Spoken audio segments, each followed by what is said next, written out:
ဖြည်းဖြည်းခံယူရာကအခက်ခဲဆိုတာအလုပ်လုပ်တဲ့သူတိုင်းမှာရှိတယ်အဲ့ဒါ drama ခင်းနေစရာမလိုဘူးအဲ့လိုပဲခံယူထားတယ်အလုံးမလုံးတဲ့သူကဘာအခက်ခဲမှမရှိဘူးဘာအခက်ခဲမှမတွေ့ဘူးဆိုလို့ရှိရင်အဲ့လိုအလုံးမလုံးမနေလို့ပဲဟုတ်တယ်လေပြီးတော့အတိုက်ခိုက်ဆိုတာကလမ်းသစ်ဖောက်တဲ့သူတိုင်းမှာရှိမယ်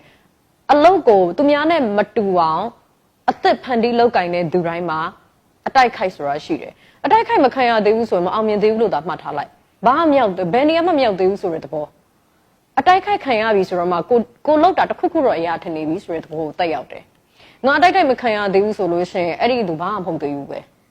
ဆိုတော့အတိုက်ခိုက်ခံရတယ်ဆိုတာလေအလုတ်ကိုတိတ်တိတ်ချာချာလုပ်နေတဲ့သူတိုင်းမှာရှိတယ်ဆိုတော့အဲ့ဒါဂုံတောင်ယူအောင်မယ်ဒါပေမဲ့ကိုညံနဲ့ကိုပြန်စင်စဉ်စဉ်းစားသုံးသပ်ဖို့တော့လိုတယ်ကိုပညာရေးသင်ထားတာဘာလို့ဖို့လဲကိုမိဘအပြည့်စုံပြိုးထောင်ထားတာကဘာတွေတွေးဖို့လဲကိုရဲ့အတွေးခေါ်ကိုစင်ကျင်တုံတရားနဲ့စဉ်းစားသုံးသပ်ဖို့မဟုတ်ဘူးလားသူများပြောတိုင်းရင်းရင်သွားဖို့မှမဟုတ်တာ